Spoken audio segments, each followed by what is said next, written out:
What can the president and chief revenue officer of one of the top 100 insurance agencies in the country teach you about growth and leadership? On today's Agent Leader podcast, Bart Straka shares his incredible 32-year journey in the insurance industry, from starting as a producer to leading TRICOR Insurance to astounding heights. With currently 32 locations, 310 employees, and a projected $58 million in revenue, Bart will dive into how TRICOR's success is built on a foundation of strong agency culture and innovative strategies. Enjoy the podcast. Welcome to the Agent Leader Podcast. This is the podcast for agency leaders to learn, to grow, to develop, and ultimately become their best version possible. My name is Brent Kelly. I am the host. Excited to be with you today and super excited to bring in a fantastic guest. This is a person who has been associated, or we've had the fortune of being associated with him and his agency team for several years now as one of our Sitkins Network members. And I know he's got a ton to share for you, the agency leader audience, of successes, challenges, things they're working on.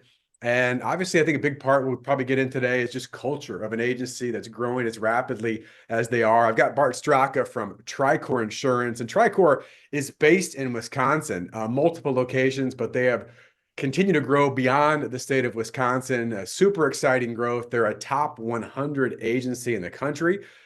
So again, some great credibility with Bart and certainly the entire TRICOR team. So first and foremost, Bart, welcome to the podcast. Hey, thank you. I appreciate it. I'm glad to be here with you today.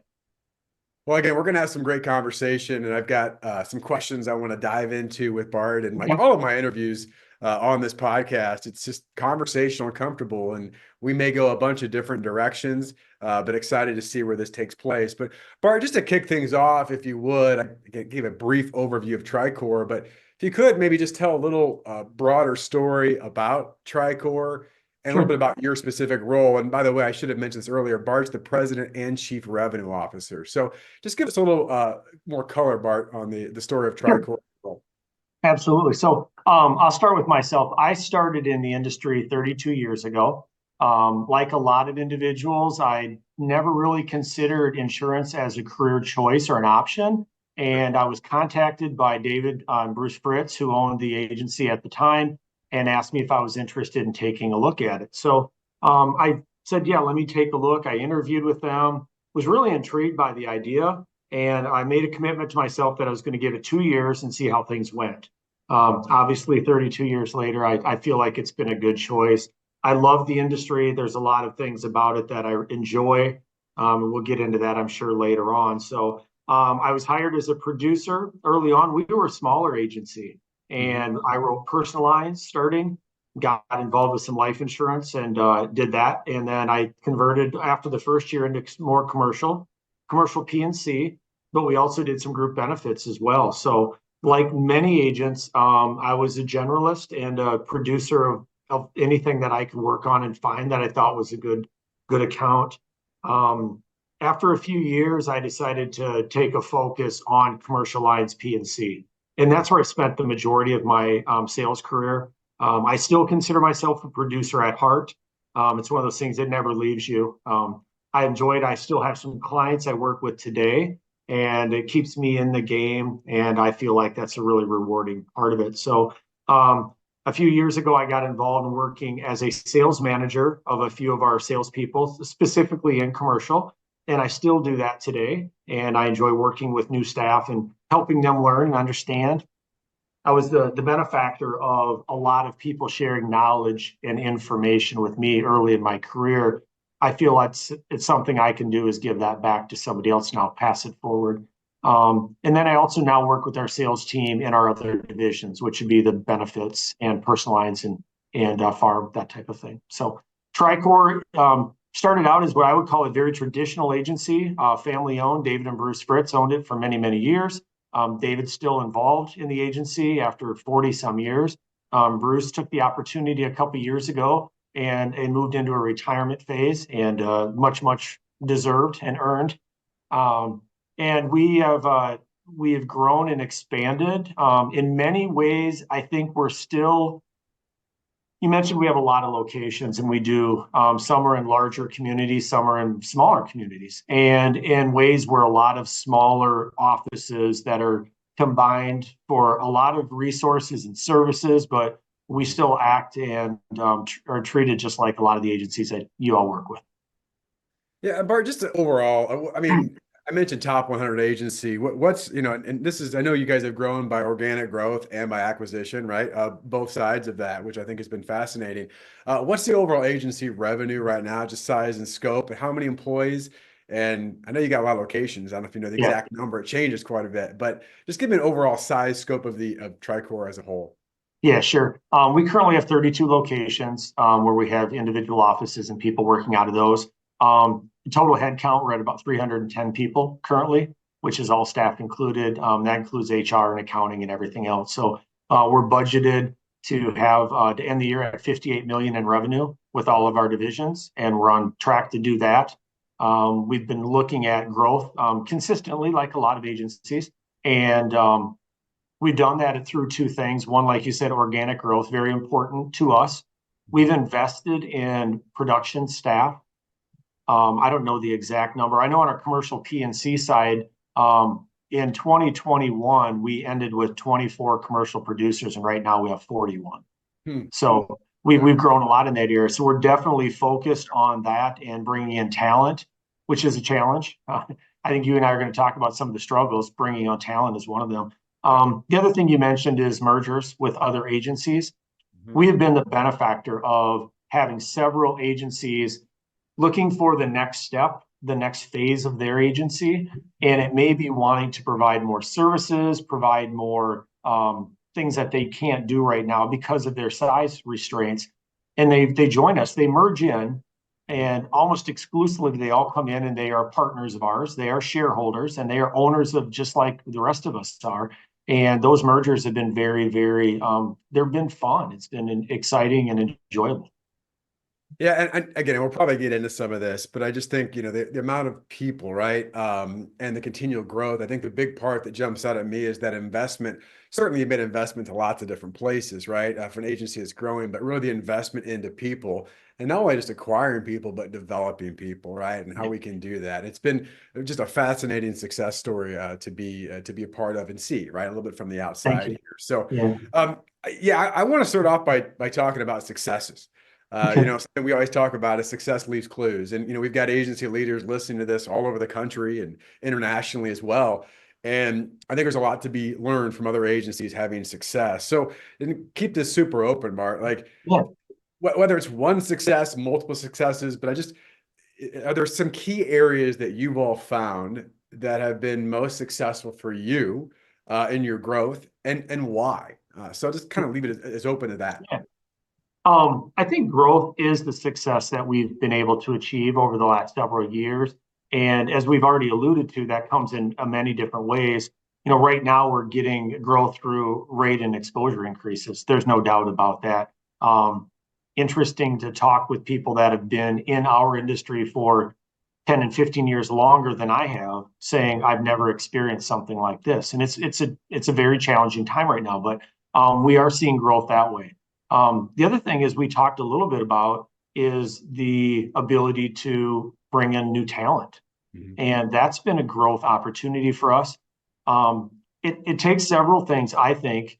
It takes a focus. You can very, very much get caught up in your day-to-day operations, and all of a sudden January turns to June, turns to November, and you're like, I was going to hire a couple new people this year and I haven't done it yet.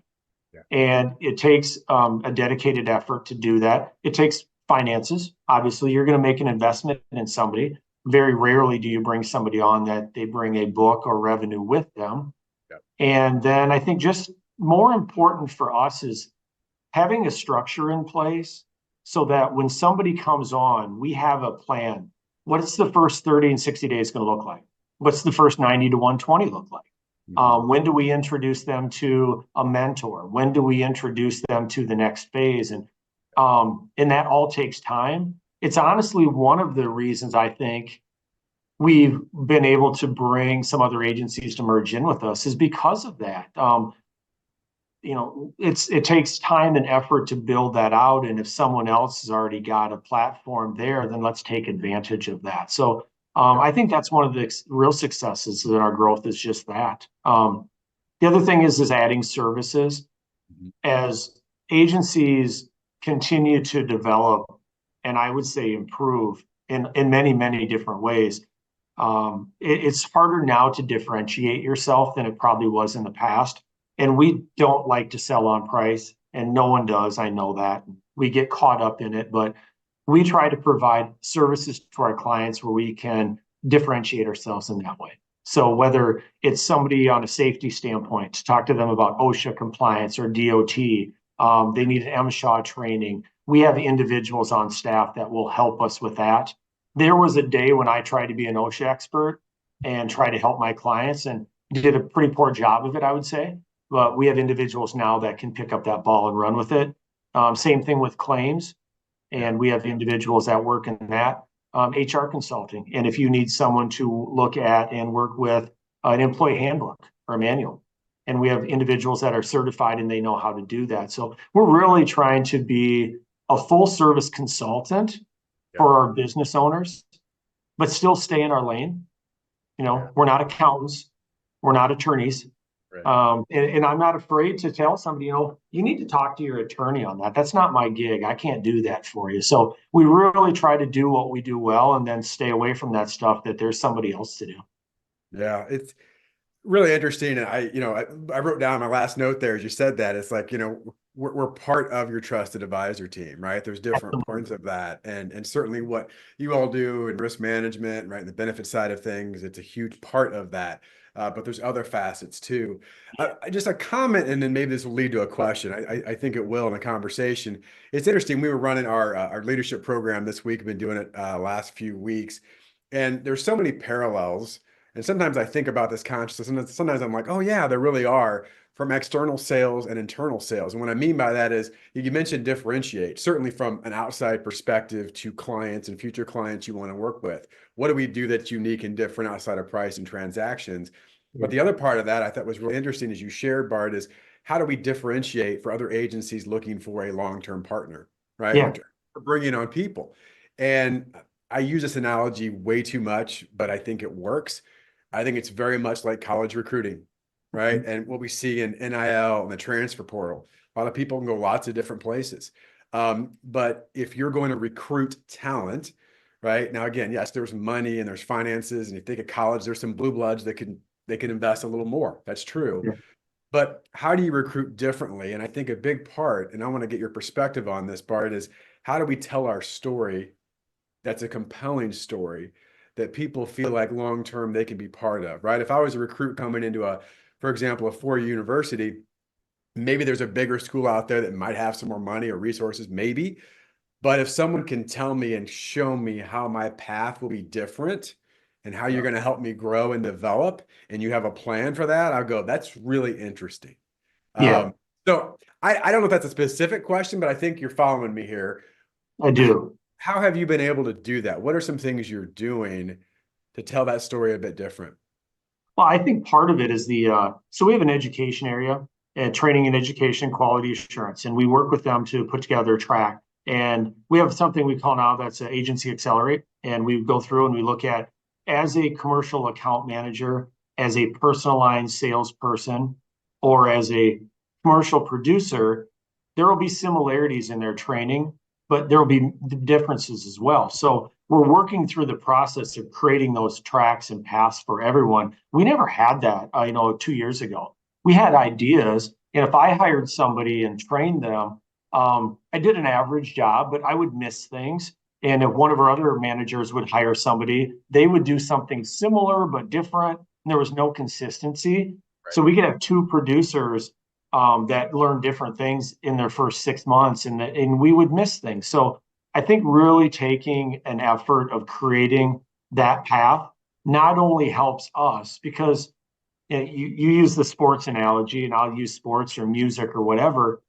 If I'm an instructor of a orchestra, I need each of my individual players to know what they're doing and what their role is, and my job is to help them get there. And if I don't help them get there, I'm not only doing a disservice to all the other orchestra members, but that individual. So when we took the time to start building that out, I think it made a difference because as a younger individual or anyone new to industry, I shouldn't say younger, and we've hired new producers that are new to our industry that are 50 years old. Mm-hmm. And they're looking for something different. And we can sit down with them and show them a path. This is what we're going to do. This is what your training is going to look like. This is how we're going to introduce certain things to you. It provides them a level of confidence. It steps over what we had done in the past where, we're going to get you licensed and we're going to have you shadow a couple of people, then, go out and start talking to people, which can be very intimidating. So I think having that quantified in a clearly defined document has really helped us, not only once we get them on board, but it's helped us recruit and hire people as well. They want to be successful. We just have to show them how to do that. Yeah, I think that's fantastic because it is. It's one of those things, and I say this all the time, leaders see more and before others. And part of this to be able to kind of share the vision of what it looks like and get them to buy into that. And again, I don't know if you use these official, words or not, but it's like, what is the TRICOR way versus, hey, and again, this is not even tongue in cheek. This is true. A lot of agencies is, hey, we have a desk, we have a phone, we're going to pay you some money. It's going to be pretty cool. We have some markets, like go get it and I'll help you when you need me. And it hit me. I don't know if this relates to you, but I use this analogy. I said, oftentimes as agencies grow, and again, you guys have grown from where you were, and now to think about 300 plus people, right? To replicate that message. And of course, there's different departments and functions. I understand that, but what I think can happen to some agencies, Bart, is that it's like the game of telephone. If you ever played that as a kid, like one person tells another person, and eventually what happens is you bring more people in. Like what's at the end is nowhere like it was at the beginning. And the culture's gone all over the map. And well, why did that happen?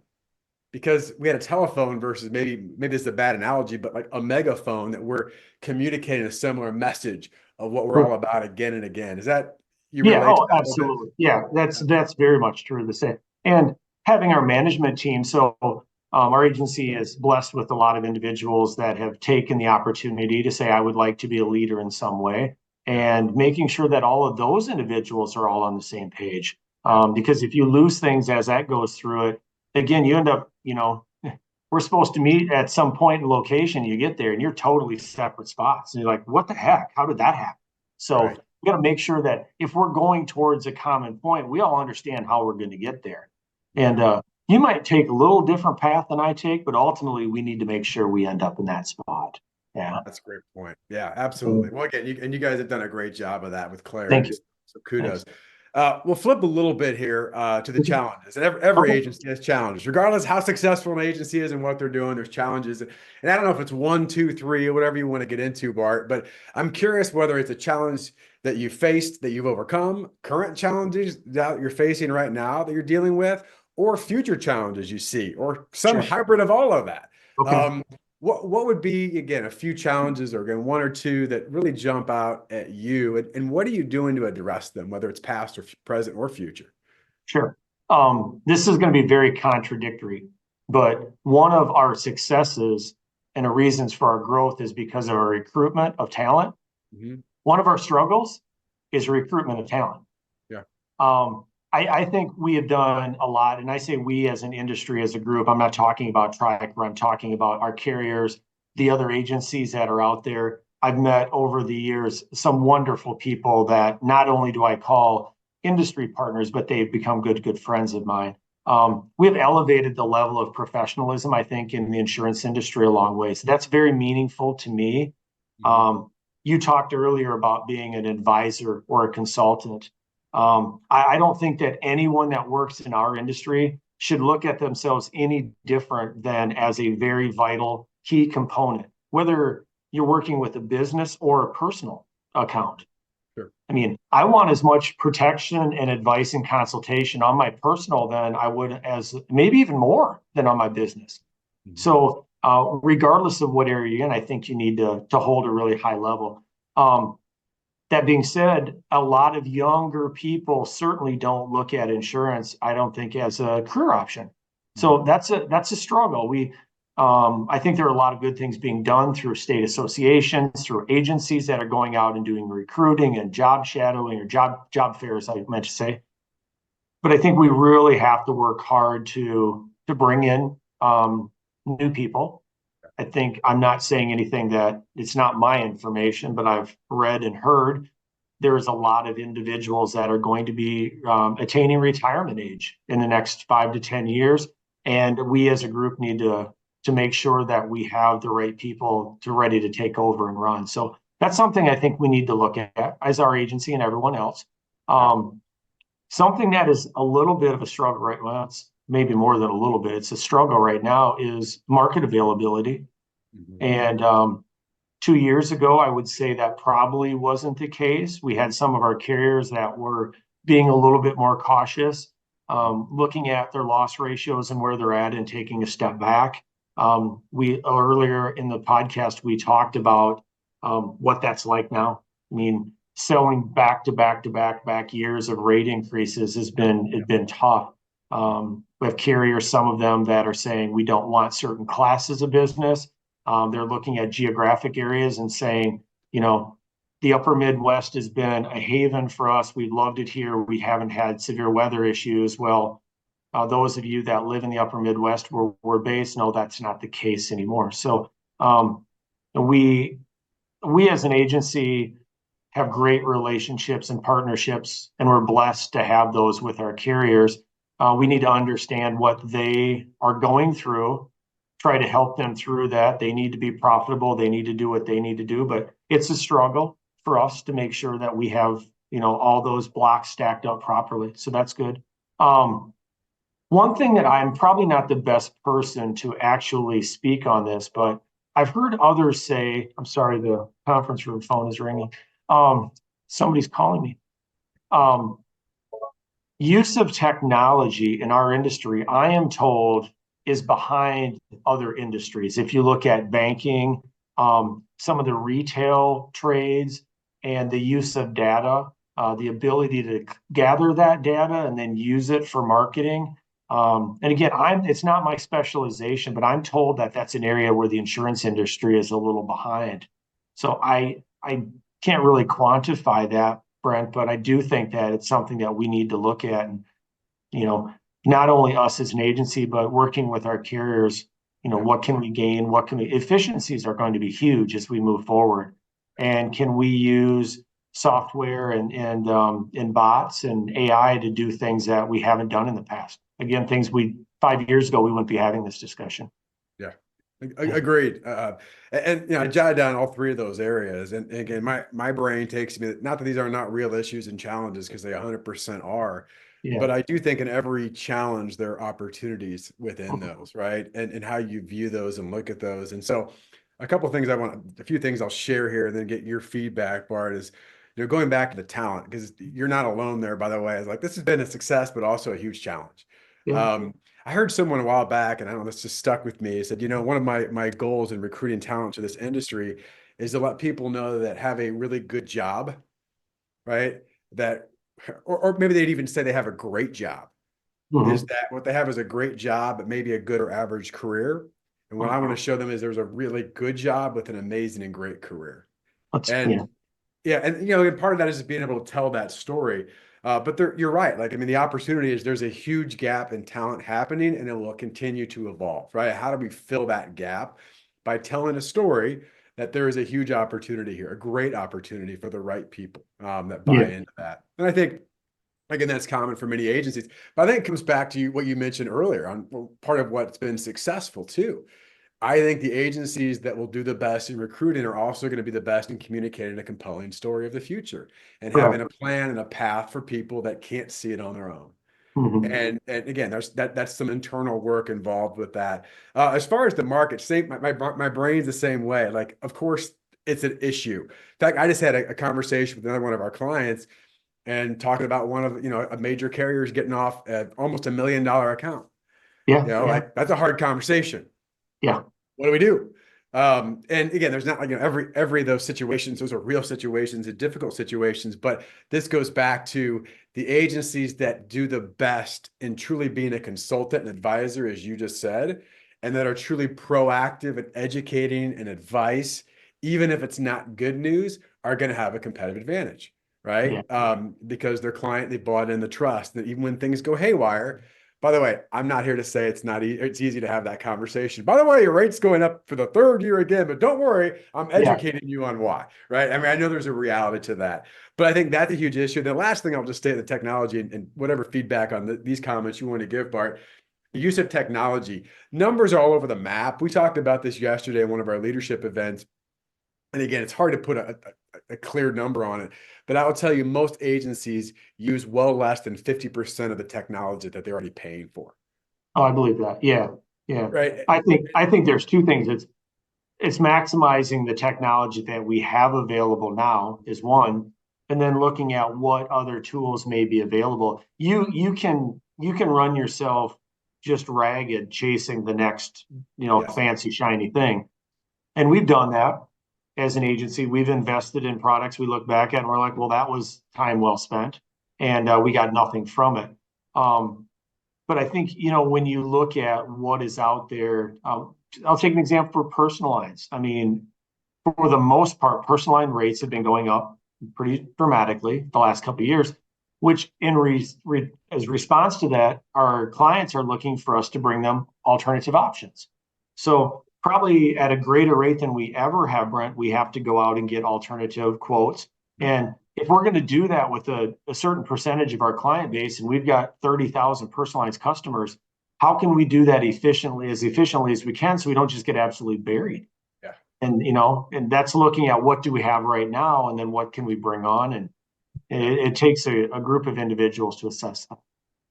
Yeah, and we could go a long way in that conversation, right? Yeah. And I think there would be value to it, but I would just say this, and I don't know if you agree with this or not, but here's my feeling. I talk oftentimes about, technology, and I love technology. We're using it right now. I think it's great, right? I mean, there's so many different aspects to it. But to me, what often happens is I think agencies looking for that magic pill or whatever is this technology will replace this or replace relationships, right? And we know that's not going to replace relationships because it's always going to be a relationship business as much as technology will continue to evolve. But to me, it's how do we allow technology to leverage the relationships to the highest level, meaning we're using the data, the information to have higher level conversations and replace some of the things that are the mundane things that take up a lot of time and energy so that our conversations start here versus here. Right. Yeah. And again, there's challenges to that, but have you found ways, and again, maybe you don't have a specific example, if you do, great, but ways you've been able to leverage some aspects of technology to be able to be more proactive, more intentional, more ahead of the curve at some point? I mean, there's a product that we use pretty regularly now called Indio, and it allows us to email information out to our clients for them to do a review on their own time schedule and update drivers and information, fill out applications, and send that back. And that's something we've been utilizing for a few years now. I think our users of it now would hate to go back to anything else.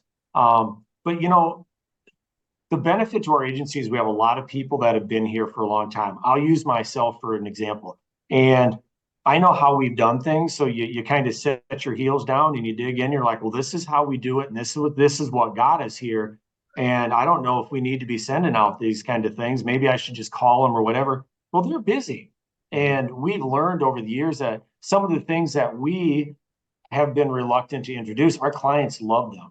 Indio is one of them. Having a portal available so they can go in and access their information. And for some businesses to present, they create their own certificates. They don't need to talk to somebody here. If they can go in and get their own standard certificate, it's a great opportunity for them. They can do it at 4 a.m. before they leave to head out of town, and they don't have to wait for us. So I think, like a lot of agencies, we're trying to utilize what's available and then keep forward looking at what's coming down the pipe. But you have to be open to it. And I'll admit myself, I've been a little bit reluctant to it just because I went from being the young person in the room to being the old person in the room. And I'm like, well, that's not how we do it here. Right. So By the way, I found myself saying that a few times now. I'm like, am I that guy? Am I turning into that guy? I used to be like, oh, Brent knows about technology. I'm like, I don't know what's going on. Here's what I do know. I know it can be effective and useful. Someone tell me how to figure it out so I can leverage it proactively, right? And I think that's a big part of it too, is some of the reactive things we see, if those can be taken care of as an example, technology, and there's a number of examples, is then it goes, okay, how proactively can I leverage this in a different way? Right. Right. And I know, again, we can go down a different track here, but in particular with producers, I think often what happens is like, well, if you take away all the reactive stuff that I was able to do, then what do I do? What do I do? Yeah. Like the stuff you should have already been doing, right? In the I- first I've had, I've had, it's funny you say that. It's not funny, it's a reality, but I've had producers say, well, if you take away this service task and this service task, what am I going to do? And I'm like, go write some new business. Oh, that's kind of what I was thinking. What do you think about that? You yeah, know? yeah. Yeah. I mean, it's again something we teach and preach. So obviously, you're all familiar with that. But we always talk about service or reactive service is everything between renewal dates except an emergency.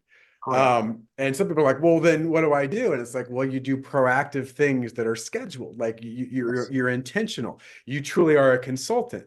Otherwise, you're just a reactive mouthpiece, which doesn't mean it doesn't provide some value, Yeah. but that's not the highest level value. And by the way, as you say, go write some more business.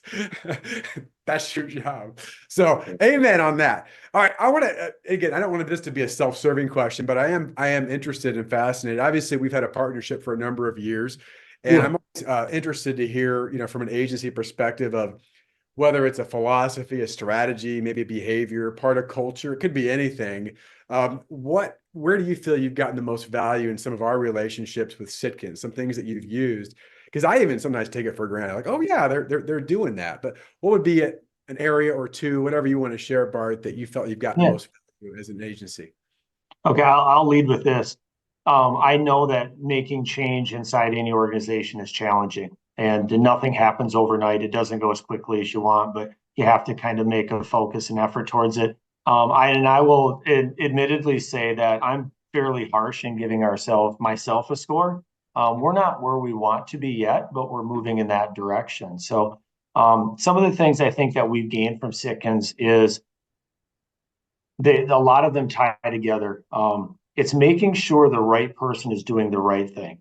Okay. So you mentioned the producer doing service work. Okay. Everyone has a role to do. If you do, you stay in your lane, they stay in their lane.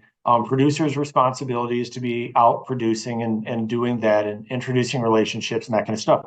We have an incredibly talented staff of individuals who sometimes don't get to do their job because Joe or Jill producer think that they have to do it. And they don't. So know your role, understand that. Keeping time in the green zone, identifying time where you are out looking for opportunities that are going to allow you to continue to grow yourself. And regardless of where you're at in your career, no, we look at, and every agency is a little bit different, but you're going to lose some business. Mhm. They're going to go out of business. They're going to be sold. I don't care if you're the best agent in the world, you are going to lose accounts. So to just maintain where you're at, you have to be continuously looking for new opportunities. So that having that green time or green zone time is very important. The high performance team meetings have been valuable in a couple ways. One, preparation so that we are ready to go out. And I should go on and see if I can find it. I read one time and heard, I've tried to repeat it a couple of times, probably not very well, but a gentleman was asked years and years ago about, why is it you've been so successful when you go into battle? He was a military person. And he said, because I won't go into this battle until I'm ready and know that the odds are tipped to my favor.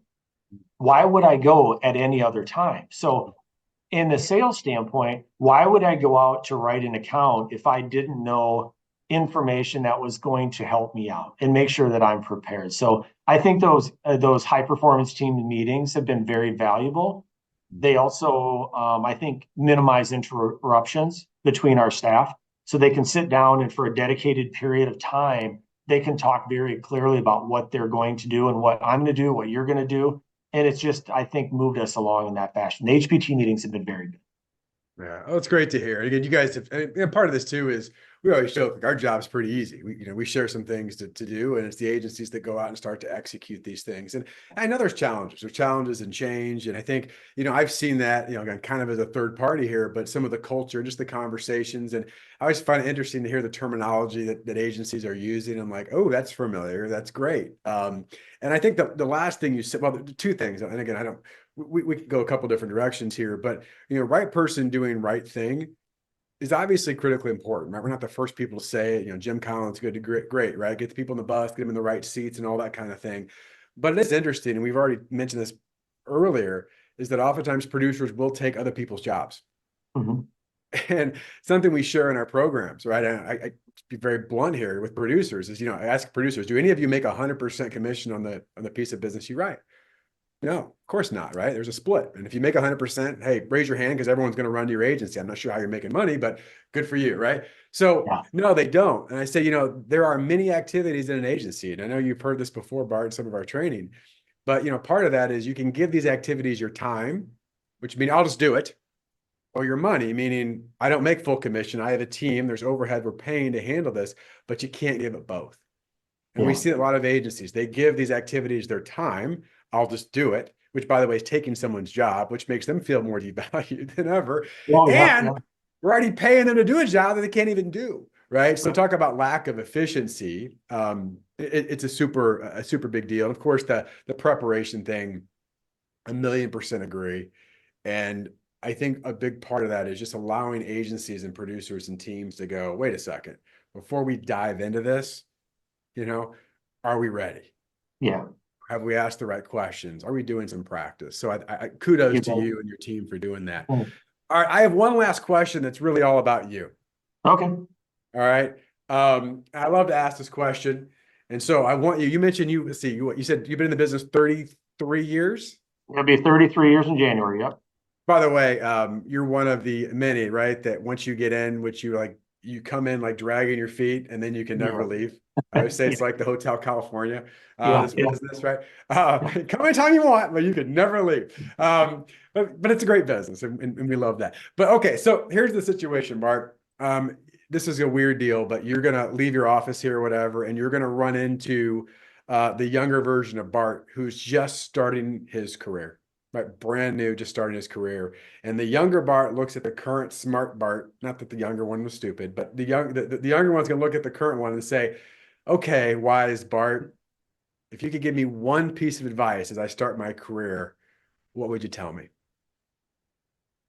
Um, I think what I would probably say is value my time and my knowledge more so than I did.